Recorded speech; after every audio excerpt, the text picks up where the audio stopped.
Welcome to Mic'd Up with John Watson in conversation with Brian Sullivan. I'm Brian, he's John. Hi, thanks for coming in. I work for CNBC. John runs a startup oil company called Chevron. He is, a lot of people don't know this about John, but he is a multi-generational Californian. He is the byproduct of many generations of farmers of what he calls almonds. We know them as almonds, but back then I guess people had their own way of saying things. That's what my grandfather told me. It was almonds, John, almonds, where the money is. Right. Oil hasn't done too badly for you as well.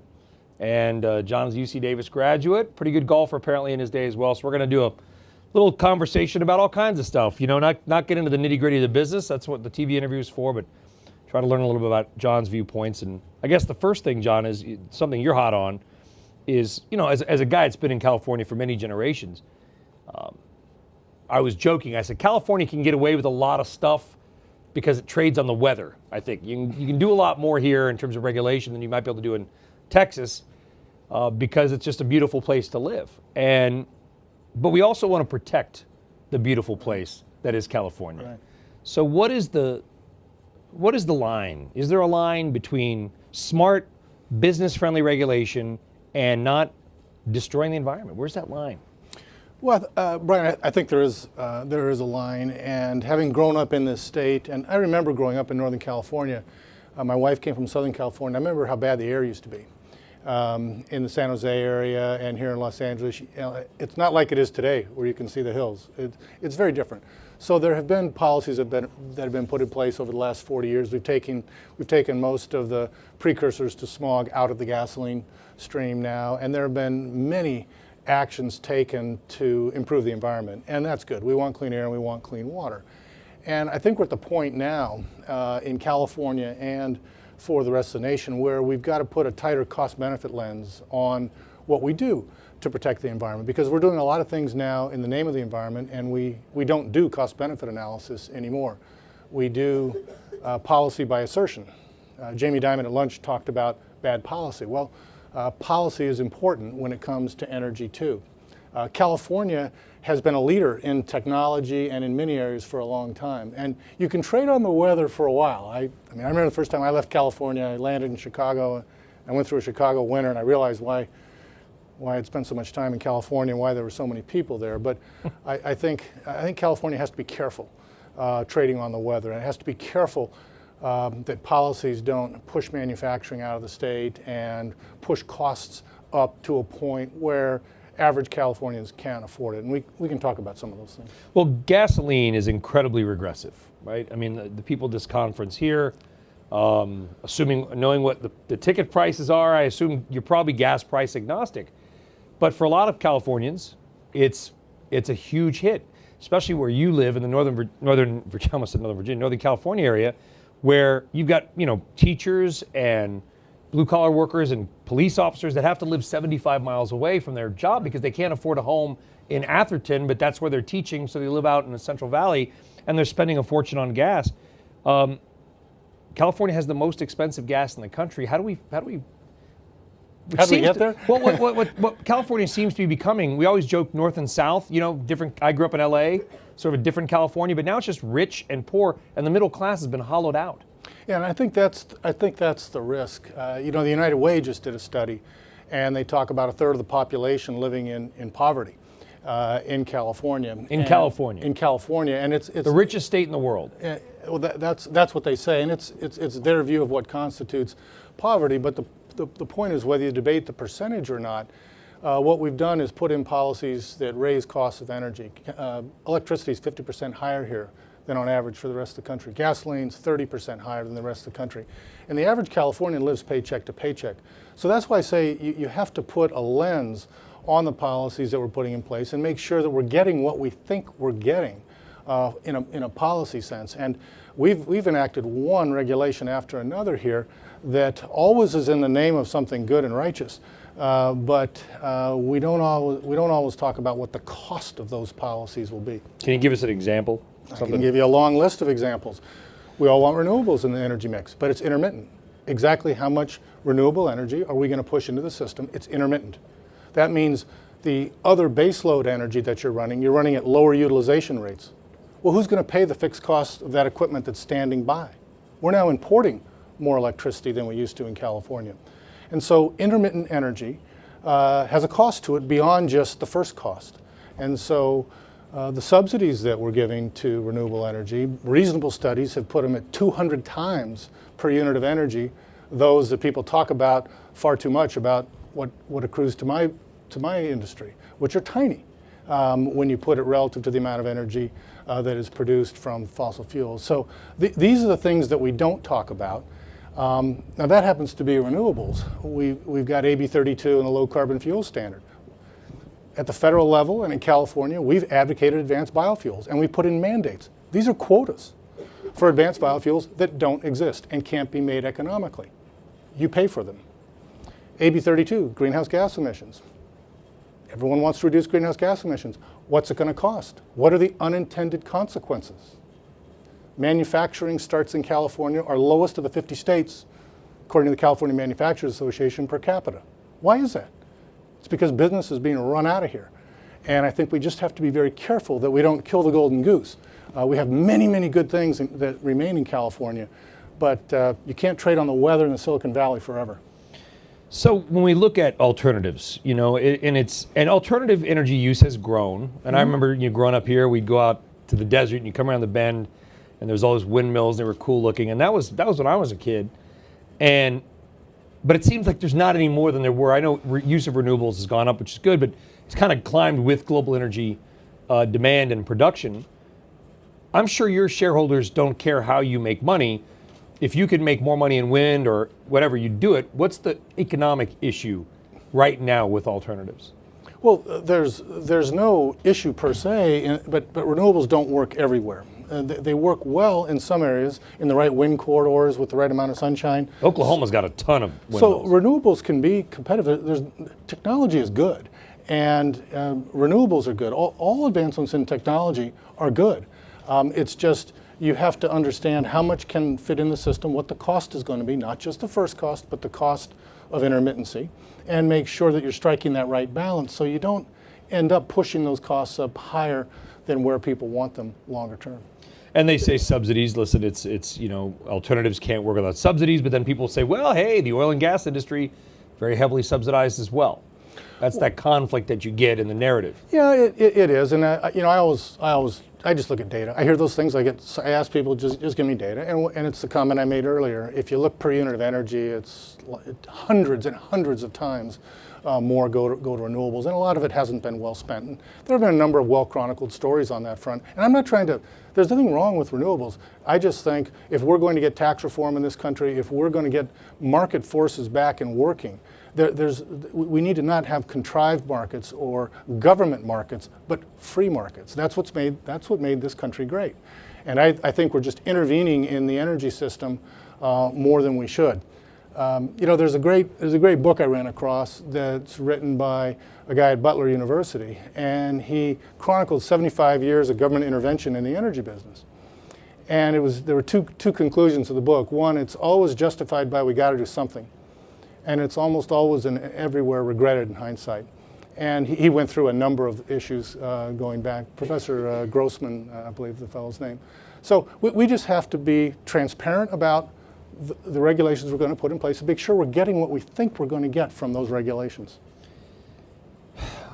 Would you rather, when we look at prices, oil prices, would you rather have a year or two where we have $100 a barrel and then $30 a barrel? Or would you rather have 55 or 60 consistently for a decade in running? Because the last 10 years, we've seen oil go above 100 twice, go back below 30 twice. Or would you rather have those peaks and valleys, or would you rather have consistency even if it meant a slightly lower average price? Well, what I wish for and what I get are two different things. We're in a commodity business, and you're going to get that volatility. I'm older than you. But it's been extreme the last 5 or 7 years, though, John. Right? Well, it has, but during my career, my 37-year career, it's gone down 50% 5 times. So we don't seem to learn the lessons very well, and so we're going to have that volatility in the business, Brian. And so the answer is the market's going to be what it's going to be. It's my job and others that invest in the business to try to understand those cycles. I don't think it's good. I don't think consumers like it when it goes up and down. So it would be perhaps better for consumers and producers alike to have more consistency. But commodity markets move like that, and when we don't get it quite right, you can get these big fly-ups and big meltdowns. But unlike your past history, I mean, we're in the middle of a shale boom, which is unprecedented in American history. I mean, it's the growth of the industry. Now, of course, they say the cure for higher prices is higher prices, and everybody overproduced, and the price collapsed. And I've been to Williston, I've been to Permian, where you're the second biggest landowner. But I also hate the term, this time is different, but it feels like it's different. Is this time different in the oil business? Is the U.S. oil boom sustainable and long-term and real? Or are we going to blow ourselves up again? We always tend to overdo it a little bit, but I think this is a little bit different in the sense that the combination of technologies that's been used in Texas and other places in the shales to produce more oil and natural gas, there's a lot of oil there. The estimates keep going up. And so I expect that you're going to continue to see more energy being able to be produced at moderate prices in the Permian Basin. You mentioned we're the second largest landholder there. We hold a couple million acres in the Permian Basin. And at low prices, from what I understand. Our costs have come down. We showed investors some charts that for about $10 a barrel to develop oil and natural gas that comes with it. It's very economic, and so it's pretty resilient to lower prices.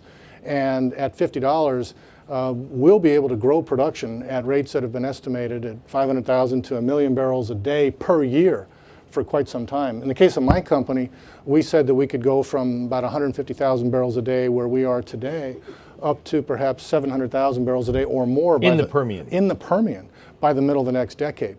And that's, to give you some context, the oil market is 98 million barrels a day worldwide.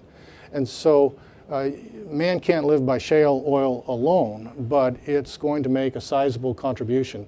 The thing about our business is oil fields do decline with time. Pressure depletes and oil fields decline with time.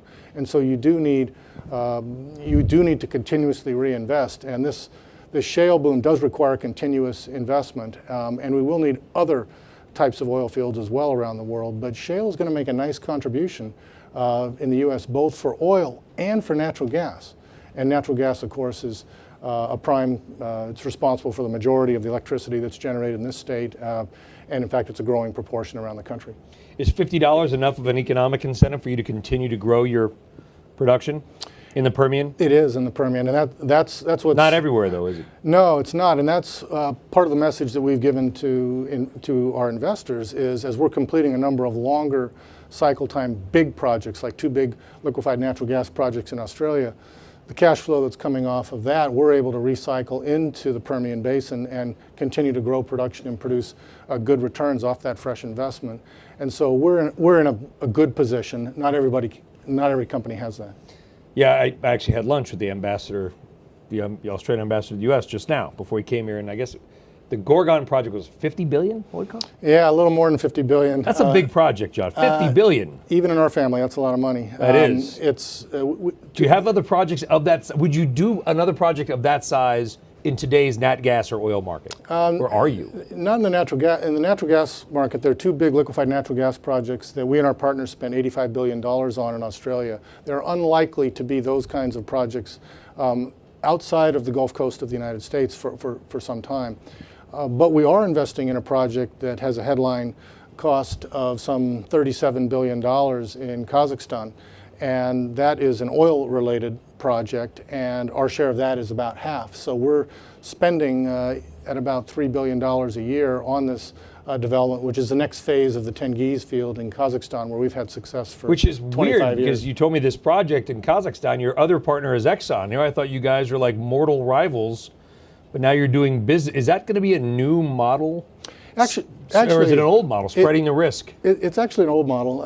We've done our business in partnerships for a long time, and it's really a risk mitigator for us. If you think about drilling an exploration well in our business, a good company on exploration wells, what they call a wildcat well, has success 20% of the time. So to mitigate risk, of that sort and other types, we typically do projects through joint ventures. Oftentimes, the government will be our partner as well, and that is the case in Kazakhstan too. And sometimes government partners, as Shell has found out, can change terms, sort of if they want. I'll leave that question for Ben Van Beurden, the CEO of Shell, I suppose. But we look at well drilling, and everything I hear is, well, that Wildcatter you mentioned, John, wasn't, there's not many dry holes drilled anymore because the technology is so good. How is that going to change the business? Well, we've gotten better and better. No, it's not perfect, but it's a lot better than it was. No, right? it depends where you drill, I think is important. And in basins where you have some familiarity, we've been able to increase our success rate. The computing power gets a lot of attention for cell phones and other applications, but the ability, some of the biggest computers ever made were made to do the seismic imaging and data processing for our industry. And so we're able to see much better below the salt and below things in the deep water. And in general, we're able to take the data, take the information, and have more success drilling. But let me be clear, when you go to new areas that haven't drawn much activity in the past, and you don't have any wells that have been drilled, and you don't have much data information, it's still a higher risk activity. But in the Permian Basin, where we know a lot, in basins where we've done a lot of drilling, our success rate has gone up. We look at global supply demand, and you said to us today, we're doing the interview on CNBC, and you said, I asked you if America was a price maker rather than a price taker now because of the shale boom. And it seems like we have sort of defeated OPEC in a way, where their deal, their production cut deal, may have stabilized prices, but it didn't spike them. Whether or not that was their goal or not, Iraq says it may now do up to 5 million barrels a day. Russia is kind of doing their own thing and being a little bit sketchy. Who knows what Nigeria is going to do? Are we still subject in price to the whims of OPEC? Or do you think our shale boom has largely freed us from that? Well, it's actually one of the least concentrated industries that you might think of. In that 98 million barrel a day oil market, no one produces more than about 12. So Saudi Arabia, Russia, and the U.S. are in that 10 to 12 million barrel per day range. So it's a very decentralized business, and there are more suppliers than there have been in the past. So I don't think any one party controls the market. OPEC's share is much less than it was 30 years ago. It's in 40%? 35%. It's 35. So it's in that range. So it's a smaller component. But I would never say that they can't influence price, because Saudi Arabia can do things overnight. They have some spare capacity today. And so if they chose to produce 1 million barrels a day more, that would drive prices down. If they chose to produce 1 million barrels a day less, that would push prices up. So I wouldn't say they don't have the influence in the short run, but to be sure, the resilient source of supply that we have in the United States in the shales does change the game if it's economic at $50. Is Russia's ascension in oil good or bad for the global oil market? Well, from a consumer's point of view, I think the more sources we have of oil, the better off we are. And so I tend to be pro-free markets in that sense. One of the interesting things that's happened over the last few years is the sanctions that were put on Russia had a surprising effect. I think intuition was, well, the sanctions will be put on Russia, that'll hurt their economy, they won't be able to produce as much oil. And a perverse thing happened. When their currency collapsed and fell in half, their costs fell in half. So they suddenly became a much more economic supplier of oil. And in fact, their oil production has continued to grow, in part because their currency has been so weak.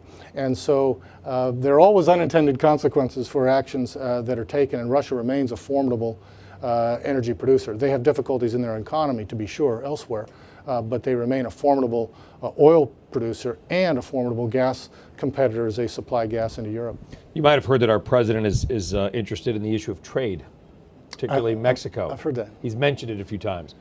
Mexico is liberalizing their offshore oil drilling, selling leases, non-governmental leases for the first time in 75 years. I think BHP Billiton was the winner of the first bidding, if I'm right, which was kind of odd to me. I thought they were more of an iron ore miner. But would you buy Mexican leases? Does the Trump or tough trade talk dissuade Chevron from investments in Mexico? Actually, I think it's been wonderful that Mexico has liberalized their industry. They're one of the most tightly controlled businesses with the least foreign investment. And actually, Chevron did acquire one of the leases in the recent bid round that's not too far from another development in the Gulf of Mexico. And so there are promising opportunities, and I think the competition will be good for Mexico. Their production has been falling. They need technology that companies like mine bring. But there are other things, other ways in which Mexico is benefiting from the decontrol. A lot of that nice shale gas that we're producing is going to Mexico. They used to be importing LNG, and now we've got 3 or 4 billion cubic feet a day of natural gas that's going south to Mexico, which is terrific for the Mexican economy, and it's obviously good for producers here. So that cross-border That's not going to change activity, either, is it? They're going to keep taking that. These are sure. These are deals that are going to be going on for a while. Oh, I think so, for a long time. The cross-border activity is tremendous, and I think NAFTA has been a success for both the United States, Mexico, and Canada. And I know the administration wants to modernize NAFTA, so there are some elements of it that I think the administration wants to fix. But I've met with Mr. Ross and others, and they talk about modernizing. They don't talk about somehow disbanding. Well, with Canada, the oil sands, a lot of American and international companies have begun selling. So Royal Dutch Shell, as you may know, selling, I think it was $9 billion, most of their Canadian assets. Reports that Chevron may be interested in selling its Athabasca thing. You can feel free to confirm that if you'd like. It's just a couple of us here. Thank you, 5 minutes. Is it just because it's not economic, or is it something else that people like you and Shell and others are saying, we need to leave? No, it's economic. In fact, all economic. We're a partner in that project with Shell, a minority partner in that project with Shell. And so when they sold their share, there was speculation, but we haven't talked about that. That's been speculation in the media. We have talked about some asset sales elsewhere.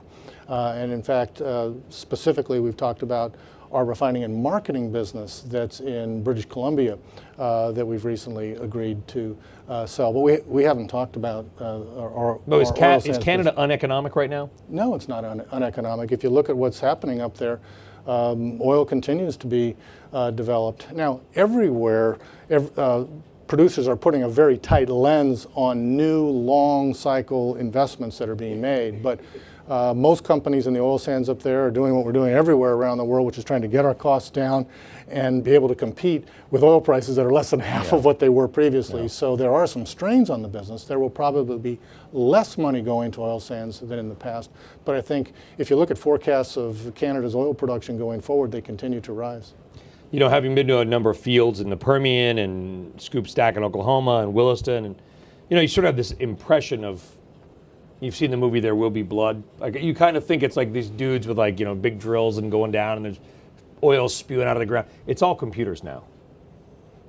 I know you're big into education. Can we find workers? Are we going to have people that can do that? Well, it's a good question. You don't need like a big, strong dude. You need like a smart, big, strong, smart guy now. If you ever go visit a drilling rig now, you'd be surprised what you see. You see guys working joysticks. Yeah, it's amazing. It's true. It's amazing. I think video games would be a good preparation, but it's a serious business, but it does require a different set of skills than before.